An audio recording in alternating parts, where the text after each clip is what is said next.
c'est le Radio-Cote et son électron libre sur le 104.8, l'émission déjantée du mercredi soir. Alors, monte le son. Alors, moi aujourd'hui, je vais vous parler des sorcières. Alors, vous vous en doutez, je vais pas vous parler des sorcières à la Hermione Granger, mais plutôt de la vraie légende des sorcières qui fait frémir petits et grands depuis la nuit des temps. Donc, comme vous le savez, une sorcière est une femme qui pratique la sorcellerie et la magie. Ça paraît totalement loufoque à entendre maintenant, mais à une époque, les gens y croyaient vraiment et étaient très inquiets. Il était même commun à l'époque de faire des chasses aux sorcières.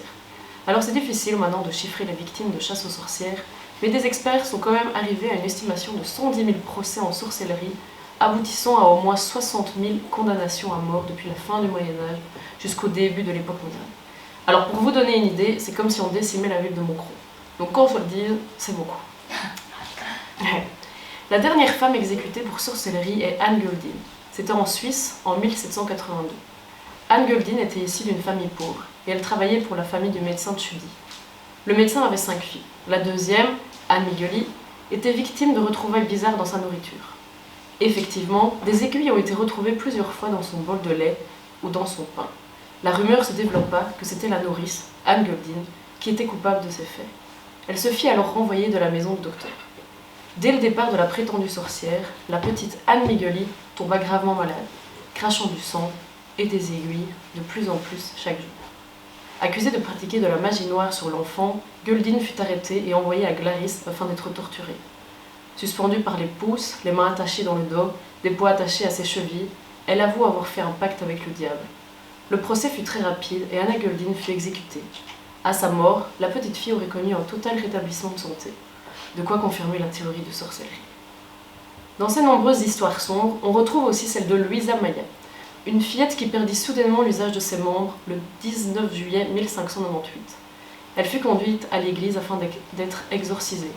L'enfant se trouvait apparemment possédé de 5 démons qui s'appelaient loup, chat, chien, geôlier et griffon. Au cours de l'exorcisme, deux de ces démons sortirent par sa bouche sous forme de grosses pelotes, rouges comme le feu. Les 3 autres démons sortirent avec moins de violence. Une fois dehors, ces démons firent 3 ou 4 volts près du feu et ils disparurent à tout jamais. On apprit par la suite que Françoise Secrétin avait fait avaler ces diables à la petite fille dans une croûte de pain ressemblant à du fumier. Elle fut arrêtée et accusée de sorcellerie. Elle nia d'abord ces accusations, mais l'on reconnut aisément qu'elle était une sorcière, car il manquait quelque chose à la croix de son chapelet, et parce qu'elle ne fit couler aucune larme lors de son interrogatoire. On lui fit donc couper les cheveux et changer d'habit, afin de trouver les marques sur son corps. Ces marques auraient prouvé qu'elle avait assisté à des cérémonies de sorcellerie.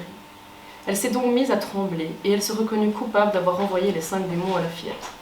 Elle confessa également s'être donnée au diable et avoir copulé avec lui, sa semence étant décrite comme gelée. Françoise Secrétin fut condamnée à mort. Mais alors que l'on était sur le point de prononcer la sentence, elle fut retrouvée morte en prison, dans des circonstances décrites comme inexplicables. Donc voilà pour cette deuxième petite histoire vraie de sorcière. Je ne sais pas si vous aussi vous avez quelques anecdotes de chez vous, mais chez moi il y a un point de vue qui s'appelle le sceau des sorcières. En gros, c'est une légende qui dit qu'étant donné que ce point de vue était haut et dégagé, les sorcières venaient prendre leur envol là pour partir pour leur garde de nuit. C'est une vraie légende qu'on a toujours racontée chez moi, ça m'a toujours fait un peu peur en étant enfant. Et si vous êtes curieux, je vous invite à aller voir ce point de vue. Donc il s'appelle le sceau des sorcières. Et c'est assez impressionnant, puisqu'il y a comme une lignée dans les arbres qui crée un espèce de chemin.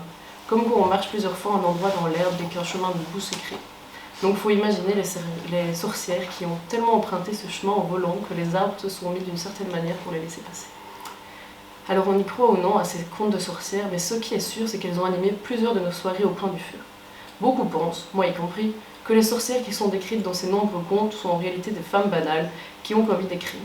Ces contes sont souvent nourris d'une rumeur qui, avec le temps, a pu grandir et devenir une fausse réalité. En tout cas, avec toutes les histoires que j'ai pu lire cet après-midi, je vais me méfier des vieilles au nez crochu. Toi Zoé, t'y crois?